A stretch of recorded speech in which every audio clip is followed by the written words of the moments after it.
আজকে যার মা নাই, যার বাবা নাই, সেই জানে বাবারে মারানো কত ব্যথা, মারে হারানো কত ব্যথা। পৃথিবীর মধ্যে আসার একটা সিরিয়াল আছে, যার কোনো সিরিয়াল নাই। দেখা যায় সন্তানের লাশ বাবার কাঁধে, বাবার লাশ সন্তানের কাঁধে। পৃথিবীর মধ্যে সন্তানের লাশ বহনকারী পিতায় জানে, যে বাবার কাঁধে সন্তানের লাশ নিছেন, এখানে দ্বারা সন্তানের লাশ কাঁধে নিছেন, সেই ব্যক্তি জানে সন্তানের লাশ কত ভারী।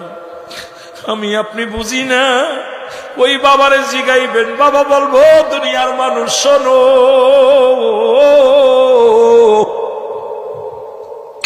এই পৃথিবীর মধ্যে আসমান জমিন যত ভারী, এর চাইতে আমার সন্তানের দেহ কানা ভারী।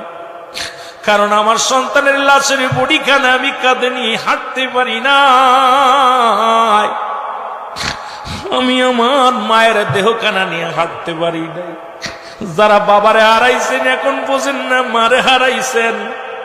এই মায়ের দেহ কানা নিয়ে যখন কবরের দিকে গেছেন, সেই সন্তান জানে ওই মার দেহ কানা কত ভারী।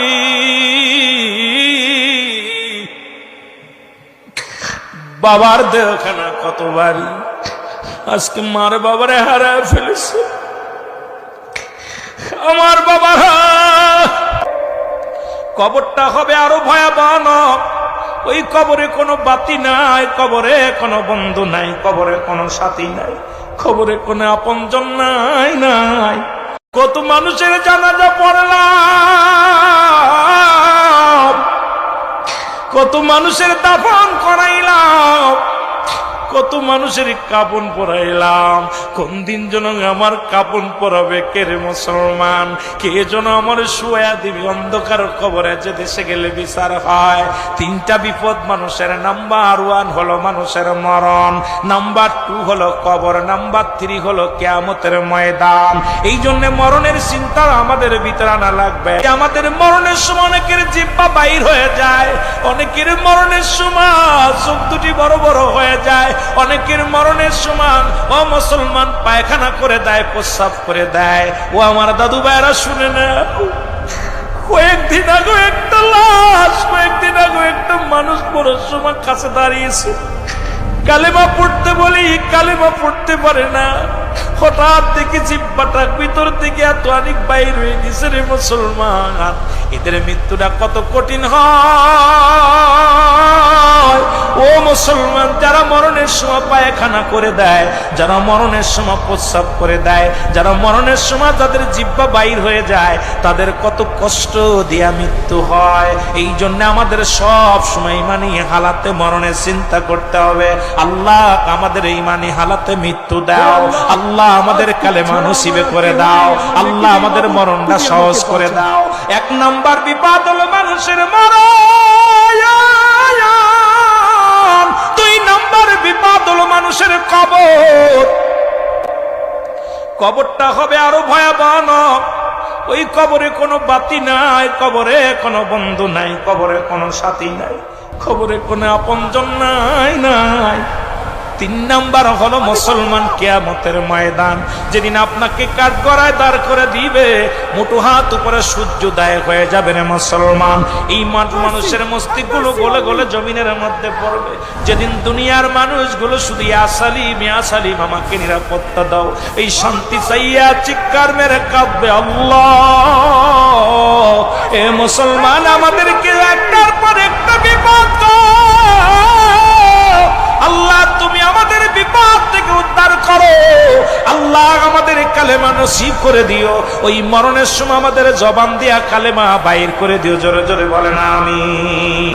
5 শ্রেণীর মানুষ, তাদের মধ্যে 1 শ্রেণী মানুষ হলো যিনি হিংসুটে, যার মনে হিংসা আছে, যার মন ভরা হিংসা আছে। সে যত বড় আলেম হোক, সে বত নিজেকে বড় মনে করে। আমি বড় মুফতি সাহেব, আমি বড় জ্ঞানী, আমি বড় হাফেজ সাহেব, আমি বাড়িওয়ালা, আমি গাড়িওয়ালা, আমার টাকা আছে, আমার ধন সম্পদ আছে, আমার জনবল আছে, আমি ক্ষমতার মালিক হয়েছি।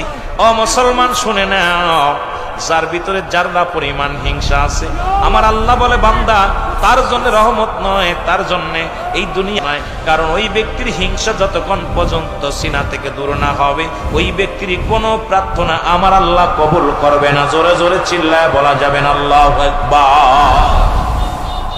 এক নাম্বার হলো হিংসাটা মানুষের দোয়া আল্লাহ কবুল করে না, মাফ করে না। দুই নাম্বার হলো আল্লাহর সঙ্গে শিরককারী যে ব্যক্তি শিরক করলো, শিরিক করে, শিরিকি গুনাহ।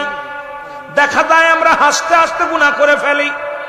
বললাম টাকা ছিল বিলে বাঁচলাম, জমিতে ফসল ছিল বিলে বাঁচলাম, ছেলেটার চাকরি ছিল বিলে বাঁচলাম, গাবিটা ছিল বিলে বাঁচলাম, গাড়িটা ছিল বিলে বাঁচলাম, ব্যবসা ছিল বিলে বাঁচলাম। পীর সাহেব বাঁচায়া দিছে, মৌলবী সাহেব বাঁচায়া দিছে, অমুক সাহেব বাঁচায়া দিছে। সব কিছুর মালিক হলো আমার আল্লাহ।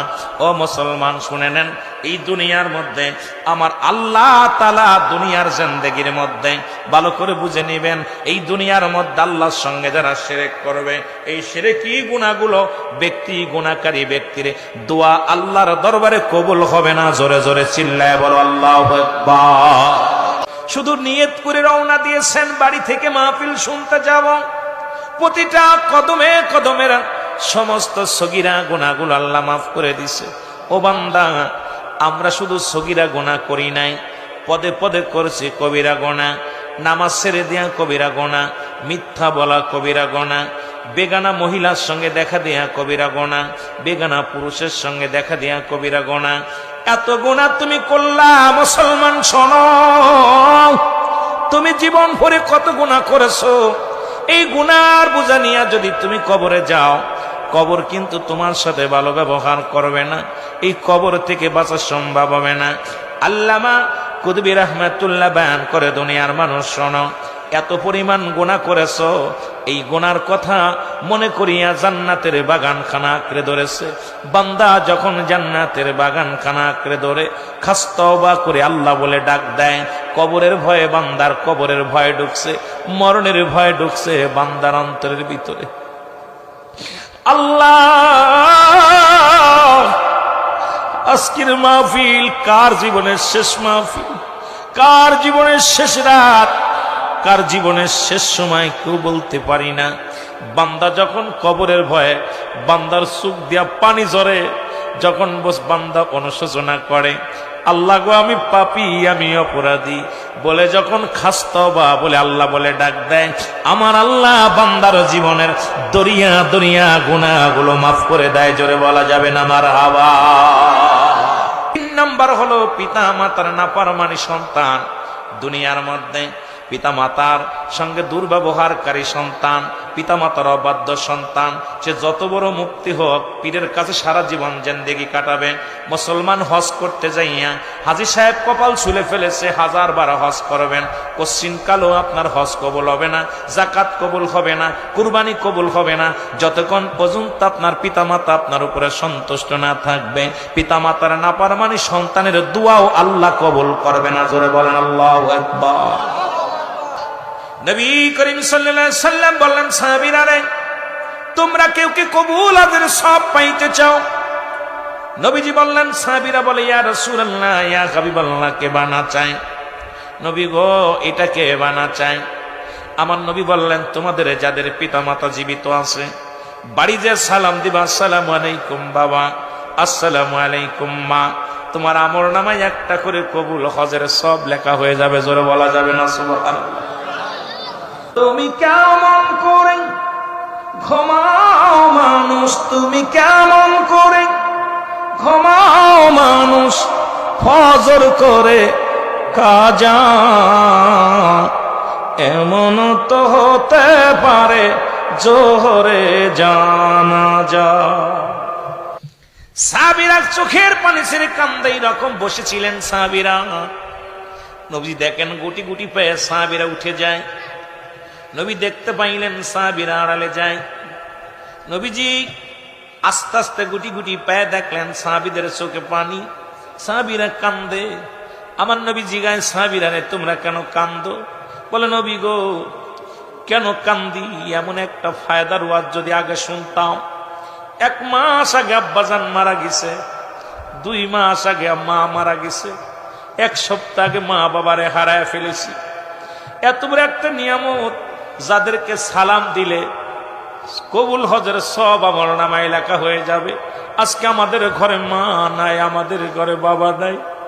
বাবা মারে হারাইয়া বড্ড পাগলের মতো হয়ে গেছি। আর রাসূলুল্লাহ, ইয়া হাবিবাল্লাহ, আমাদের ঘরে মা নাই, আমাদের ঘরে বাবা নাই, বড্ড কষ্ট পায়, এত বড় নিয়ামত থেকে বঞ্চিত হয়ে গেলাম। আমার নবী ডাকতে বলে, সাহাবীরা রে, তোরা কি আমার মতো এতিম?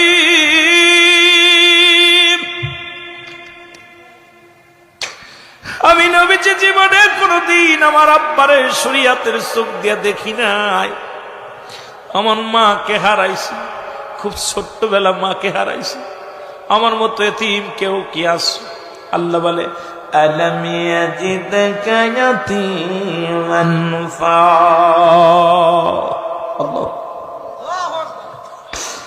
আল্লাহ বলে, হাবিব, আপনার আমি এতিম বানাইলাম।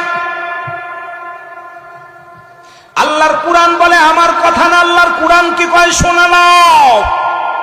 আত্মশির কোন কিতাব নাই, সারসিনার কোন কিতাব নাই, ফুরফুরা শরীফের কোন কিতাব নাই, জামাত ইসলামের কোন কিতাব নাই, ও মুসলমান, তাবলীগের কোন কিতাব নাই। কিতাব হলো আমার আল্লাহর। আল্লাহর কিতাব বলে, হাবিব, আপনার আমি এতিম বানাইলাম। কি বানাইছি? ঘোষণা কার? আরো জোরে। ঘোষণা হলো আমার আল্লাহ।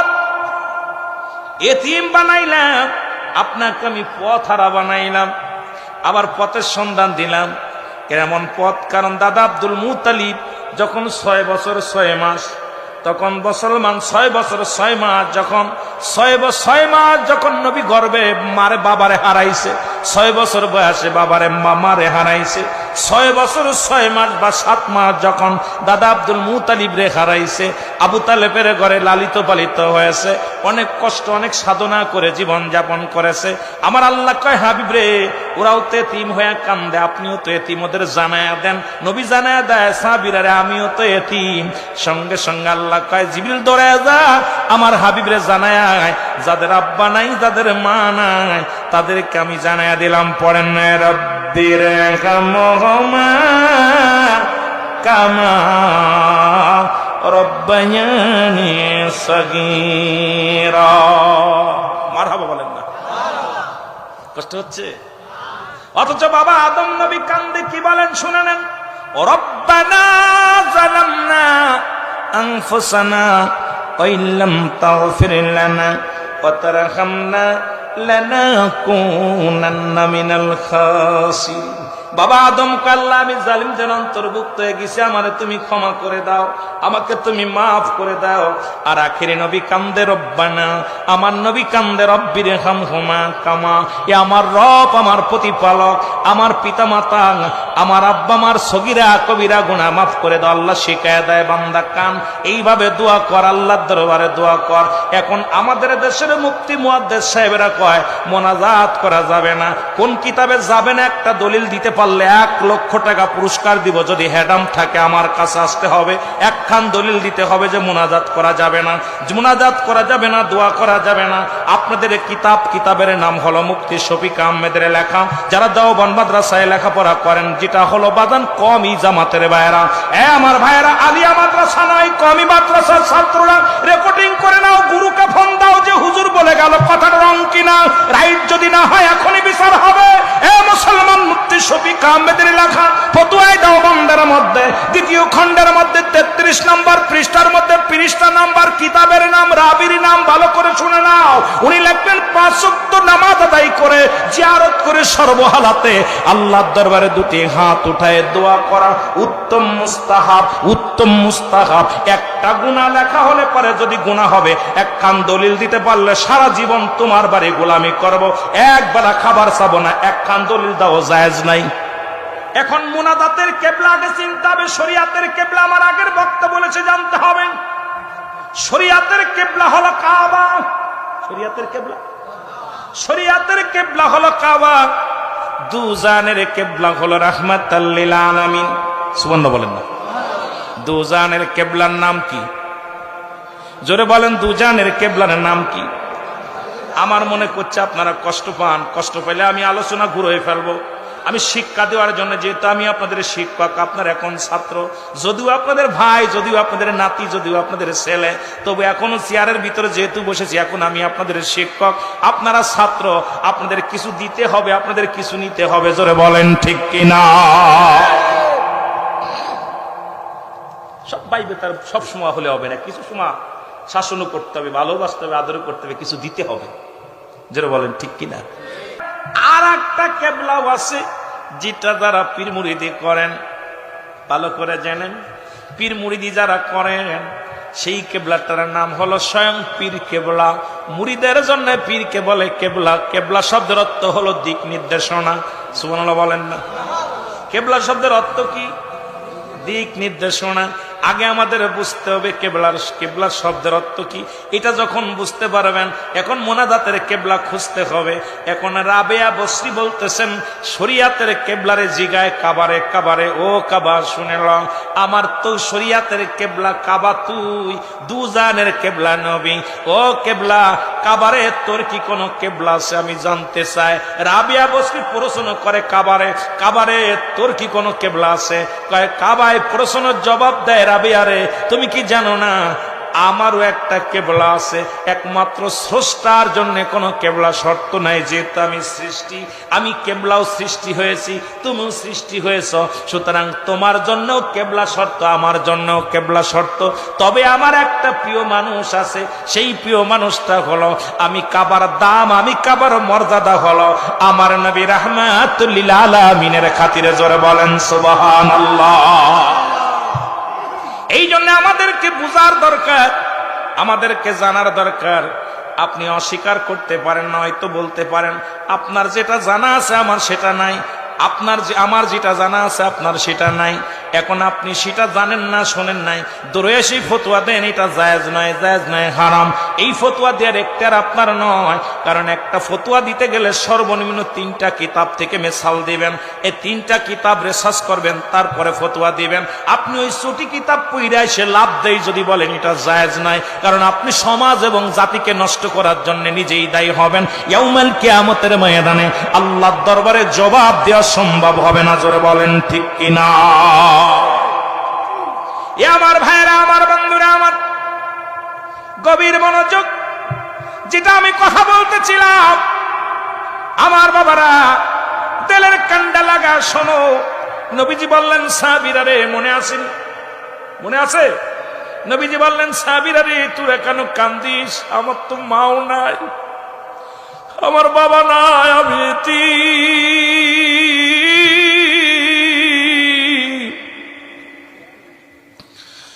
আমার মতো এতিম এই দুনিয়ার মধ্যে নাই।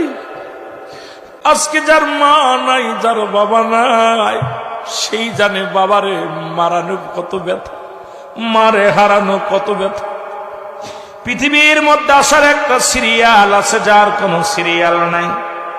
দেখা যায় সন্তানের লাশ বাবার কাঁধে, বাবার লাশ সন্তানের কাঁধে। পৃথিবীর মধ্যে সন্তানের লাশ বহনকারী পিতায় জানে, যে বাবার কাঁধে সন্তানের লাশ নিছেন, এখানে দ্বারা সন্তানের লাশ কাঁধে নিছেন, সেই ব্যক্তি জানে সন্তানের লাশ কত ভারী। আমি আপনি বুঝি না। ওই বাবারে জিগাইবেন, বাবা বলবো দুনিয়ার মানুষ শোনো,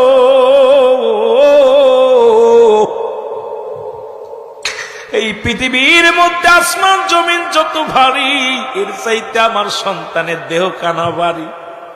কারণ আমার সন্তানের লাশের বডি খানা আমি কাঁধে নিয়ে হাঁটতে পারি না, আমি আমার মায়ের দেহ কানা নিয়ে হাঁটতে পারি না। যারা বাবারে হারাইছেন এখন বোঝেন না মারে হারাইছেন। এই মায়ের দেহ কানা নিয়ে যখন কবরের দিকে গেছেন, সেই সন্তান জানে ওই মার দেহ কানা কত ভারী,